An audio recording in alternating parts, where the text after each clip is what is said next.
Allah pasti memberi keputusan di antara mereka pada hari kiamat, baik nanti suatu keputusan itu yang menurut ilmu sebelah itu pakai Sayyidina, gak pakai Sayyidina, menurut kita itu menggunakan Sayyidina Muhammad SAW.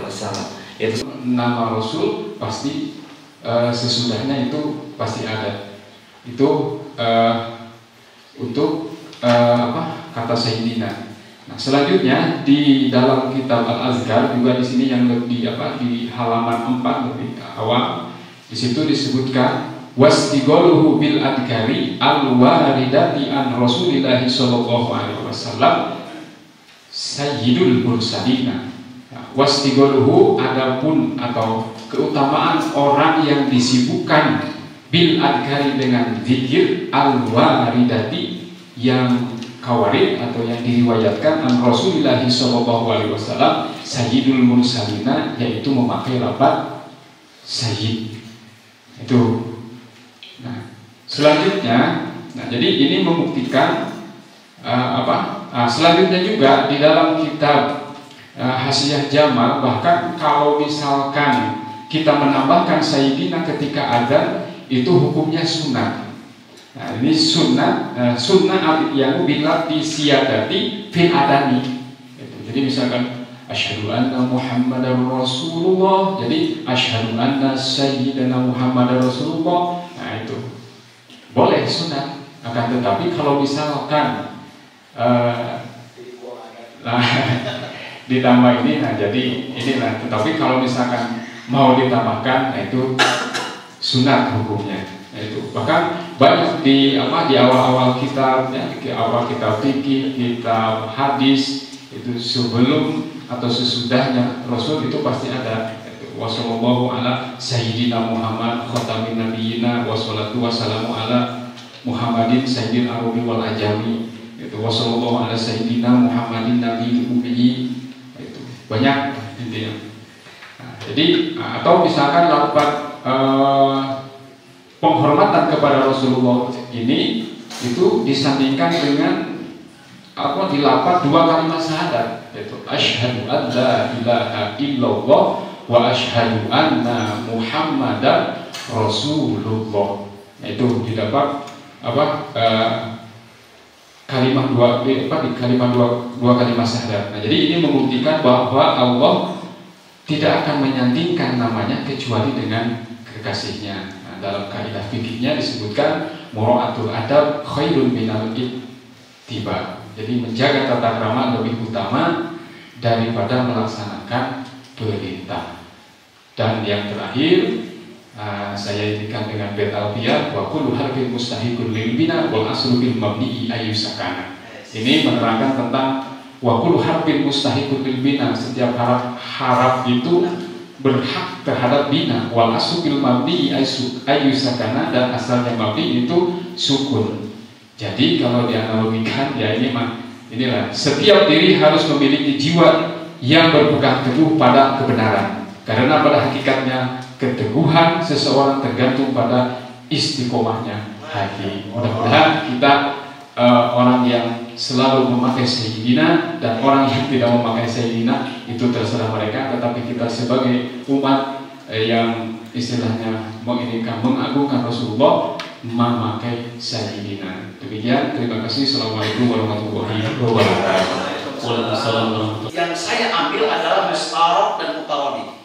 Nah, as-sayyidah, umat ini tadi sudah menyampaikan ada bimana pemimpin, sayyid itu ada bimana suami, betul? Ada bimana apalagi Tuhan, as-sayyidu Allah, ya, as-sayyidulillah. Jadi ini betul-betul larinya kita ke ilmu mantik, ilmu filsafat, ya. Apa yang dimaksud dengan mustarad? Apa yang dimaksud dengan mutaradid? Nih, ya, saya mencatat dalam kitab karya Syekh Abdul Rahman Al-Akhdari, ya. Bima sayyid ini, ya, kalimat bimakna mustarad. Mustarad itu qalilul lafzi kasirul makna. Sedikit lafaz tetapi maknanya banyak sekali, ya. Atau dalam definisi yang sangat detailnya, al-lafdzul wahid adalu ala ma'nayaini mukhtalifaini au aksaru dilalatan ala sawa'i inda ahli tilkal lughah. Jadi loba pisan sayyid teh bimakna teh hiji lafazna sayyid ngan hartina loba bahwa tah manehana nama meureun ngahartikeun sayyid teh sayyid Allah. Kan tadi geus dijelaskeun. Seandainya kita pun orang nahiyyin kalau memaknai sayyid di mana Allah, saya Tuhan, kita kufur. Kita sudah murtad, keluar dari Islam. Makanya orang-orang nahdi, ulama-ulama nahdiyin sangat luar biasa. Ketika dipakai ilmu-ilmu bilangannya, ilmu ma'aninya, itu sangat penjabarannya luas sekali. Ya.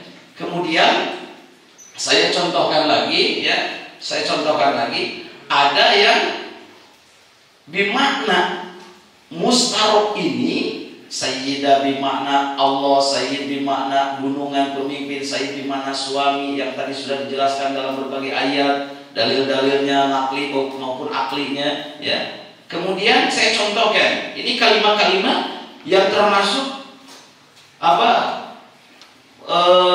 Mustarok, ya. Mustarok, ya. Jadi sedikit lafaz banyak makna yang tadi. Kemudian ada wa'aksuhu mutaradif. Ya, sebaliknya dalam mutaradif ini kasirul lafdi qalilul makna, sedikit lafaz banyak makna. Saya contohkan. Al muallim nu ngawuruk, al mudarris nu ngawuruk oge, gitu kan.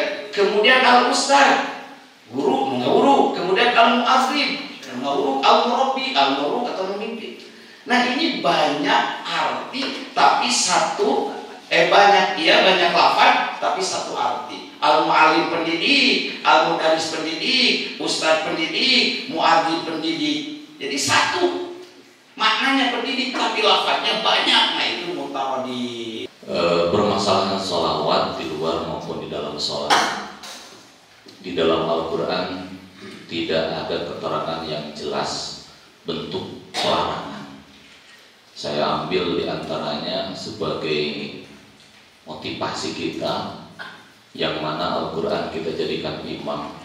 Di dalam surah Al-Isra Allah berfirman, A'udzubillahi minasyaitonirrajim, Inna hadzal Qur'ana yahdi lillati hiya aqwam wa yubashshirul mu'minina alladzina ya'maluna as-solihati anna lahum ajran kabira wa anna alladzina la yu'minuna bil akhirati a'tadna lahum 'adzaban alima.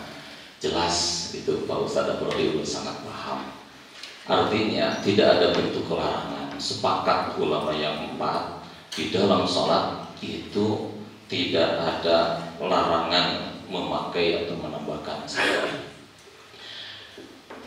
Sementara kaitan dengan sholawat, kita dianjurkan oleh guru-guru kita itu memperbanyak sholawat. Oleh karenanya ketika kita sandingkan, jangankan kita orang yang doain, orang yang banyak dosa, Allah bersalawat kepada Nabi. Allah memaknai, Allah bersalawat kepada Nabi merupakan sebagai rahmat dan ridho. Malaikat maghfirah dan orang mukmin sebagai doa untuk mendapatkan rahmat. Kadang-kadang ketika dibacakan sholawat, mukmin sendiri tidak tahu.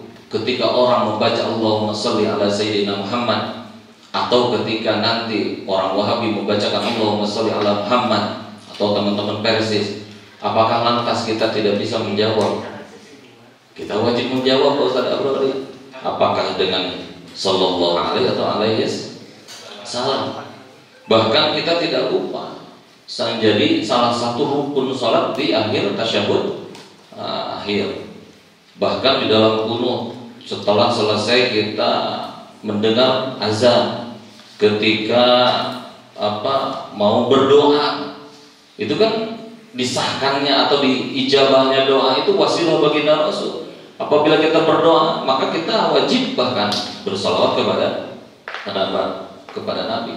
Ketika mau masuk ke dalam masjid, sunnahkan kita bersalawat biar berkah. Keluar dari masjid bersalawat. Bahkan di dalam catatan kecil guru kita, walaupun kita belum pernah ketemu, tapi insya Allah kita akan nyambung. Al-Habib Utsman bin Husain Al-Darus almarhum al-maghfurlah. Beliau sebelum menulis apapun sendiri menuliskan salawat kepada Nabi. Saya dapatkan dari keresahan hati. Nah, maksud saya di sini teman-teman, kita husnuzon seperti mana tadi Ustaz Pito katakan. Ketika ada orang yang baca Allahumma sholli Muhammad, kita jawab. Allahumma sholli ala sayyidina Muhammad, jelas kita jawab. Artinya mubah, boleh-boleh saja. Insya Allah mudah-mudahan tambah berkah. Karena tentu bukan hanya itu, kita ingin mendapatkan syafaat Rasul Sallallahu Alaihi Wasallam, dan tentu dianjurkan kepada kita membaca Sayyidina atau Sayyiduna.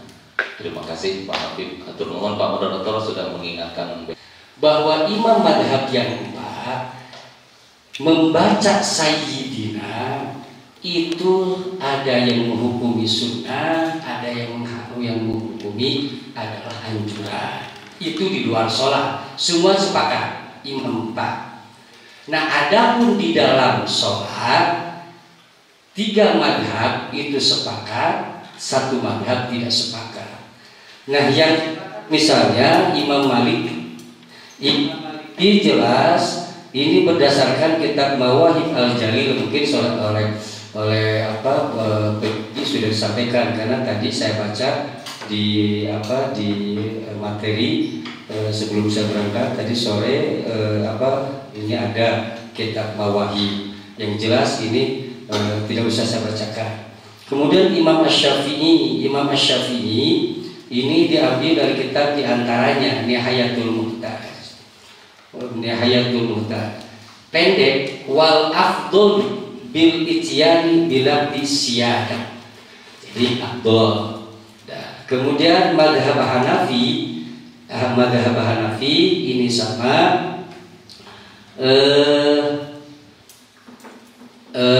Imam Hanafi sama ini fahuwa afdalu min arkihi, itu yang saya ambil perkembangannya. Nah, kecuali Imam madhab Hambali ini tidak menganjurkan di dalam sholat.